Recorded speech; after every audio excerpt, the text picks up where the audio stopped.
প্রহল্লাদের জীবনে এত বাধা এসেছিল মা, তাকে মারার জন্য তার নিজের পিতা এত চেষ্টা করেছিল, হাতির পায়ের নিচে ফেলে দিয়েছিল, পাহাড় থেকে ফেলে দিয়েছিল, তাকে বিষ দিয়েছিল, তাকে আগুনের মধ্যে দিয়েছিল, নানান চেষ্টা করেছিল প্রহল্লাদ মহারাজকে মারার জন্য। কিন্তু মা প্রহল্লাদ মহারাজকে মারতে পারে না। কেন পারে নাই? রাখে হরি মারে কে। যাকে হরি ভগবান রক্ষা করে, এই জগৎ সংসারে তার অনিষ্ট কেউ করতে পারে না। এই কারণে প্রহল্লাদ মহারাজ তাকে এত বাধা, তার জীবনে এত আক্রমণ, একটাই কারণ, অসুর কুলে জন্ম নিয়ে তার বদনে ছিল হরির নাম, যেটা তার বাবা সহ্য করতে পারে নাই। বাবা যখন তাকে প্রথম তাদের যে অসুরদের যে শিক্ষাগুরু ষণ্ড এবং অমরকের নিকটে প্রেরণ করেছিল, প্রেরণ করার পর অনেকদিন যখন চলে গিয়েছিল, হিরণ্যকশিপু মনে মনে ভাবলো, আমি যে আমার ছেলে প্রহল্লাদ মহারাজকে শিক্ষা গ্রহণের জন্য আসরিক যে গুরুকুল সেখানে যে আমি পাঠালাম, আমি গিয়ে একটাবার দেখে আসি আমার সন্তান প্রহল্লাদ মহারাজ এতদিনে কি শিক্ষা অর্জন করেছে। প্রহল্লাদের কাছে গেল। কার কাছে গেল গো মা? প্রহল্লাদের কাছে গেল। প্রহল্লাদের কাছে যাওয়ার পরে প্রহল্লাদকে হিরণ্যকশিপু নিজের সন্তান তো কুলের মধ্যে বসিয়ে বলল, বাবা তুমি যে এতদিন ধরে এই জায়গায় আছো, তুমি কি শিক্ষা গ্রহণ করেছো? তখন প্রহল্লাদ মহারাজ করজোর করে বাবার উদ্দেশ্যে বলেছিল, বাবা এই জগতের মধ্যে নানান শিক্ষা রয়েছে, এই জগতের মধ্যে নানান বিদ্যা রয়েছে, কিন্তু বাবা আমার মনে হয় কি সমস্ত বিদ্যার মধ্যে, সমস্ত শিক্ষার মধ্যে একমাত্র শিক্ষা হলো কৃষ্ণ নামের শিক্ষা। একবার এই কথা শুনে সঙ্গে সঙ্গে লাফ দিয়ে উঠেছে, নিজের সন্তানকে নিজের কুল থেকে দূরে সরিয়ে দিয়েছে। মনে মনে ভাবলো, তাকে আমি পাঠালাম আসরিক শিক্ষা গ্রহণ করার জন্য, সে হরি হরি বলছে। তাড়াতাড়ি করে ডাক দিল তাদের যে আসরিক যে শিক্ষাগুরু ষণ্ড এবং অমরকে, ডাক দিয়ে বলল যে তোমার নিকট পাঠালাম, আর আমার ছেলেকে তুমি কি শিক্ষা দিচ্ছ? বলছেন আমাদের ভুল হয়ে গিয়েছে, এই শিক্ষা তো আমরা দেই না, কিন্তু এখন চেষ্টা করবো সেজন্য হরি আর না বলে। কিন্তু তার এমন চিন্তা, অনন্য চিন্তা, এত চেষ্টা করার পরও তার মন থেকে হরির নাম, তার মন থেকে প্রভু হরির নাম, শ্রী হরির নাম দূরে সরাতে পারে নাই। এক সময় তার বন্ধুরা খেলা করছে, তখন প্রহল্লাদ মহারাজকে ডাক দিয়েছিল।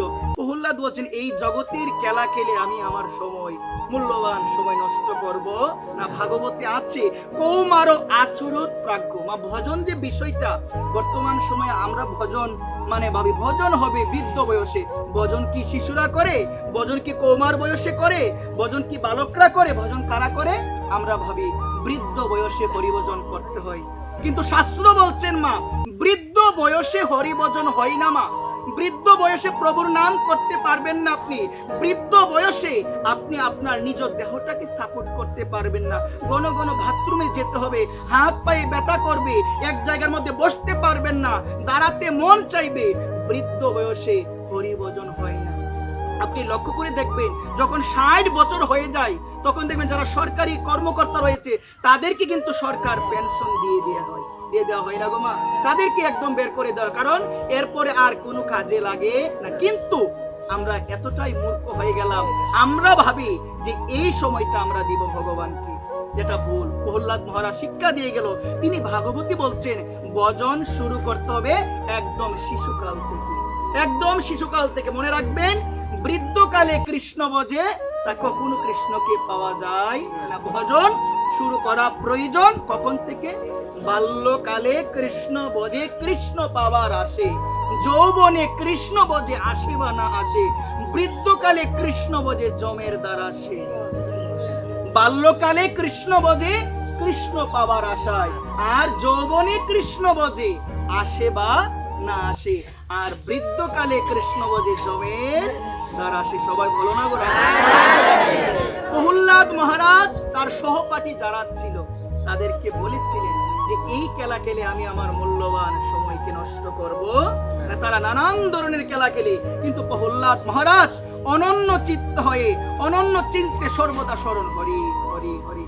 একদিন প্রহল্লাদ মহারাজ তার গুরুগণ যখন আশ্রমে ছিলেন না, তখন প্রহল্লাদ মহারাজ তাদের কাছে গিয়ে বলে, দেখো তোমরা তো প্রতিদিন নানান ধরনের খেলা খেলো, যেই খেলার মধ্যে হার এবং জয় পরাজয় আছে, যে খেলার মধ্যে জয় এবং পরাজয় আছে, কিন্তু আজকে তোমাদের একটা খেলার কথা আমি বলবো, যে খেলার মধ্যে সবাই জয়ী হয়, কেউ পরাজয় হয় না। তখন তার সহপাঠীগণ প্রহ্লাদ মহারাজকে বলল, জীবনে তো এমন খেলার নাম কোনোদিন শুনি না, জীবনে তো এমন খেলার নাম কোনোদিন শুনি না। কারণ আমরা যত ধরনের খেলা খেলি, এই খেলার মধ্যে এক দল জিতে, এক দল কি করে গো মা হারে। যে দল জিতে আনন্দে উল্লাসিত হয়ে থাকে, যে দল পরাজয় হয় সে দল দুঃখে ভারাক্রান্তে ডুবে থাকে। প্রহ্লাদ মহারাজ যখন বলল, আজকে যে খেলাটা আমি খেলবো তোমাদের নিয়ে, সেই খেলার মধ্যে কেউ পরাজিত হয় না, সবাই জয়ী লাভ করে। তখন সহপাঠীগণ বলল যে এই খেলার নাম কি গো? বলছে এই খেলার নাম হলো হরিনামের খেলা। এই খেলার নাম হলো হরিনামের খেলা। সবাই মিলে একত্রিত হয়ে সম্মিলিত হয়ে হরিনাম উচ্চারণ করা, হরিনাম গুণকীর্তন করা, এটা হচ্ছে হরিনামের খেলা। এই খেলার মধ্যে যেই অংশগ্রহণ করবে তার পরাজয় এই জগৎ সংসারে কোনোদিন হবে না, কোনোদিন হবে না। সে অবশ্যই অবশ্যই একদিন না একদিন তার জয়ের ঘন্টা ধ্বনিত হবেই হবে একবার। এই কারণে বদনে সর্বদা হরিনাম রাখা প্রয়োজন। যখন তারা সবাই মিলে হরিনাম করতে লাগলো, ষণ্ড অমর্ক তাদের যে শিক্ষাগুরু, আসরিক শিক্ষাগুরু যখনই আশ্রমে প্রবেশ করলেন, দেখে আশ্রমের তো অবস্থা খুবই খারাপ। আশ্রম থেকে আমরা চলে গেলাম ওই আসরিক আশ্রম, অসুরদের আশ্রমের মধ্যে। হরির নাম হচ্ছে যে হরির নাম হিরণ্যকশিপু সহ্য করতে পারে না। এরপর হিরণ্যকশিপু আবার যখন আসলেন মা, আবারও আসার পরে দেখি প্রহ্লাদ মহারাজের মুখের মধ্যে কার নাম গো মা? হরির নাম, ভগবানের নাম। সে সহ্য করতে পারলো না।